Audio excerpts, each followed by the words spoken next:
Doctor Ali इमाम, department of political science, DAV PG college Siwan. आज का टॉपिक है लोकतंत्र का मार्क्सवादी सिद्धांत। इस सिद्धांत से पहले 3 और सिद्धांत भी हैं, जिसे लोकतंत्र का शास्त्रीय सिद्धांत या क्लासिकल थ्योरी ऑफ डेमोक्रेसी कहते हैं, लोकतंत्र का अभिजनवादी सिद्धांत जिसको एलिस्ट थ्योरी ऑफ डेमोक्रेसी कहते हैं, लोकतंत्र का बहुलवादी सिद्धांत जिसे प्लुरलिस्टिक थ्योरी ऑफ डेमोक्रेसी कहते हैं। यह सिद्धांत लोकतंत्र से संबंधित उदारवादी सिद्धांत है। इस सिद्धांत के विरोध में लोकतंत्र का मार्क्सवादी सिद्धांत आया है। यह लोकतंत्र का मार्क्सवादी सिद्धांत उदारवादी सिद्धांत में विश्वास नहीं रखता है, क्योंकि उसका मानना है कि यह गलत मूल्यों पर आधारित है। लोकतांत्रिक मूल्य जो होते हैं, स्वतंत्रता, समानता और भाईचारा, इन मूल्यों पर यह खरा नहीं उतरता है, क्योंकि यह सिद्धांत शोषण पर आधारित एक राज्य के द्वारा दूसरे वर्ग के लोगों का शोषण करता है। इसका अर्थ होता है कि राज्य का चरित्र भी वर्गीय है। जब तक समाज में शोषण रहेगा तब तक समाज में जब तक शोषण रहेगा तब तक लोकतांत्रिक मूल्यों का स्थापना नहीं हो सकती है। इसीलिए यह लोकतंत्र का मार्क्सवादी सिद्धांत उपयुक्त उदारवादी सिद्धांत का विरोध करता है। जहाँ तक लोकतंत्र का मार्क्सवादी सिद्धांत का उद्देश्य है, वह एक शोषण मुक्त, वर्ग विहीन, राज्य विहीन समाज की स्थापना करता है, निजी संपत्ति का अंत करता है, वर्गों के संघर्ष को खत्म करना चाहता है, और इसका उद्देश्य है एक सच्चे लोकतंत्र की स्थापना करना, जिसमें सबको विकास का समान अवसर मिले, किसी के द्वारा शोषण नहीं हो। अब सवाल उठता है, ये लेनिन ने अपनी पुस्तक द स्टेट रिवोल्यूशन में लोकतंत्र का मार्क्सवादी सिद्धांत का उल्लेख किया गया है, और इस उल्लेख से लोकतंत्र का मार्क्सवादी सिद्धांत का उदय होता है।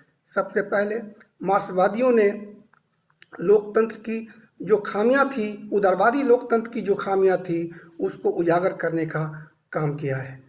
उसने देखा है कि ये वोट के अधिकार जो मिला हुआ है उदारवादी लोकतंत्र में, ये खोखला है, फार्स है, इससे कुछ होने जाने को नहीं है। ये राजनीतिक दल की बात करता है, वोट की बात करता है, समानता की बात करता है, लेकिन सारे के सारे ये खोखला है। आज भी समाज में शोषण व्याप्त है, निजी संपत्ति का बोलबाला है और पूंजीपतियों का बोलबाला है। समाज के अधिकांश लोगों का शोषण इस व्यवस्था से होता है। मैं ये लोकतंत्र का मार्क्सवादी सिद्धांत का जिक्र करने से पहले इसके इतिहास में जानना चाहता हूँ कि शुरू में लोकतंत्र का वास्तविक लोकतंत्र था, जिसमें प्रिमिटिव कम्युनिज्म था, जिसमें किसी के द्वारा शोषण नहीं होता था। सार्वजनिक उत्पादन के साधनों पर सबका हक था, सब मिलजुल कर के रहते थे, सबका विकास होता था। लेकिन समाज में परिवर्तन होने के चलते फिर मास्टर और स्लेव्स आए हैं, इसमें भी शोषण होता है मास्टर के द्वारा स्लेव्स का। फिर समाज में परिवर्तन होता है तो सामंतवादी व्यवस्था आती है, उस सामंतवादी व्यवस्था में भी एक शोषण होता है। फिर समाज में परिवर्तन होता है और औद्योगिक क्रांति के बाद एक नया पूंजीपति वर्ग का उदय होता है, और इसका उदय ने शोषण का दायरा और बढ़ाता है। मैं ये कहना चाहता हूँ कि ये कलम है, और इस कलम को फैक्ट्री में बनती है ये कलम, और इस कलम की कीमत 10 रुपया में हम है, और मजदूर इस कलम को फैक्ट्री में बनाते हैं और उनको मिलता है मजदूरी के रूप में 1 रुपया, और 9 रुपया पूंजीपति अपने पूंजी के बल पर प्रॉफिट कमाते हैं। जितना प्रॉफिट कमाएंगे शोषण का दायरा उतना ही बढ़ता चला जाएगा। इस शोषण को समाप्त करने के लिए, निजी संपत्ति को समाप्त करने के लिए, वर्ग को समाप्त करने के लिए ये लोकतंत्र का मार्क्सवादी सिद्धांत का आया है। इसका निश्चित रूप से इसका प्रभाव दुनिया के कई देशों पर पड़ा है। रूस में बोल्शेविक क्रांति हुई लेनिन के नेतृत्व में, चीन में 1949 में क्रांति हुई, और क्यूबा में कई देशों में साम्यवादी, खास तौर से पूर्वी यूरोप के देशों में साम्यवादी व्यवस्था की स्थापना हुई और अधिक से अधिक समानता स्थापित करने का, खास तौर से आर्थिक समानता स्थापित करने का प्रयास किया गया। ये नारा था मार्क्सवादियों का कि मजदूरों, दुनिया की मजदूरों एक हो जाओ, तुम्हारे पास खोने के लिए कुछ नहीं है और पाने के लिए पूरा संसार है। ऐसी स्थिति में समाज में क्रांति होती है और क्रांति के बाद एक डिक्टेटरशिप प्रोलेटारिएट आता है, एक तानाशाही है, ऐसी तानाशाही जो समाज में विषमता को समाप्त करने के लिए प्रयास करता है। यह डिक्टेटरशिप प्रोलेटारिएट मजदूरों की तानाशाही है। यह डिक्टेटरशिप प्रोलेटारिएट शोषण को समाप्त करने की तानाशाही है।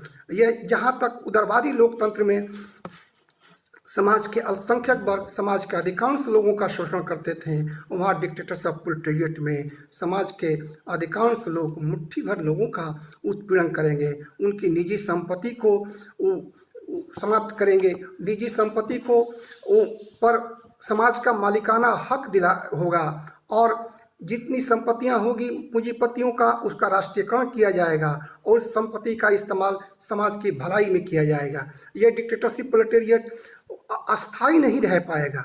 जितने शोषण के यंत्र हैं सब समाप्त हो जाएंगे। इस डिक्टेटरशिप प्रोलेटारिएट को हम सोशलिस्ट स्टेट भी कहते हैं। यह चूंकि स्टेट, उदारवादी लोकतंत्र में स्टेट का काम भी था, एक वर्गीय चरित्र था राज्य का, उस चरित्र को समाप्त करने के लिए, उसी राज्य का इस्तेमाल पूंजीपतियों को समाप्त करने के लिए, उनकी निजी संपत्ति को समाप्त करने के लिए, समाज से विषमता को समाप्त करने के लिए और सबको समान अवसर मिले विकास के लिए, इसके लिए वो काम करेगा। ऐसी स्थिति में जब शोषण के सारे यंत्र समाप्त हो जाएंगे तो ये जो डिक्टेटरशिप प्रोलेटारिएट है वो भी एक संक्रमण काल के पीरियड तक ही है। जब सारे शोषण के यंत्र समाप्त हो जाएंगे तो ये भी स्टेट भी विदर अवय हो जाएगा, लुप्त हो जाएगा। ऐसी स्थिति में सबको आर्थिक स्थिति ठीक होगी, राजनीतिक कार्यों में सक्रिय रूप से भाग लेंगे और इन वर्ग विहीन समाज में सभी को उनकी क्षमता के अनुसार काम लिया जाएगा और उनकी आवश्यकता के अनुसार उनको प्रदान किया जाएगा। छात्रों, लोकतंत्र की मार्क्सवादी सिद्धांत की उपयुक्त खूबियों के बावजूद इसकी कटु आलोचना की जाती है। इस सिद्धांत ने परंपरागत प्रजातंत्र के मूल्यों, आदर्शों की उपेक्षा की है। यह सिद्धांत दलीय तानाशाही की ओर ले जाता है। तीसरे, व्यवहार में लोगों को अपने शासकों को बदलने का अधिकार नहीं देता है। स्टालिन की तानाशाही जग जाहिर है। प्रजातंत्र के मार्क्सवादी सिद्धांत के अध्ययन से हम इस निष्कर्ष पर पहुंचते हैं कि इनके प्रतिपादकों ने राजनीतिक स्वतंत्रता से अधिक सामाजिक तथा आर्थिक पक्षों पर जोर दिया है और इस सम्मत पर जोर दिया है। और जहां तक उदारवादी लोकतंत्र राजनीतिक अधिकार पर जोर देते हैं, राजनीतिक स्वतंत्रता पर जोर देते हैं, वहाँ मार्क्सवादी विचारधारा आर्थिक और सामाजिक समानता पर जोर देता है। सच्चे मानों में वास्तविक लोकतंत्र स्थापना के लिए राजनीतिक अधिकारों के साथ साथ सामाजिक और आर्थिक समानता पर जोर दिया जाना चाहिए। तभी हम एक सच्चे लोकतंत्र की कल्पना कर सकते हैं, समाज में एक अच्छे लोकतंत्र की स्थापना कर सकते हैं। धन्यवाद।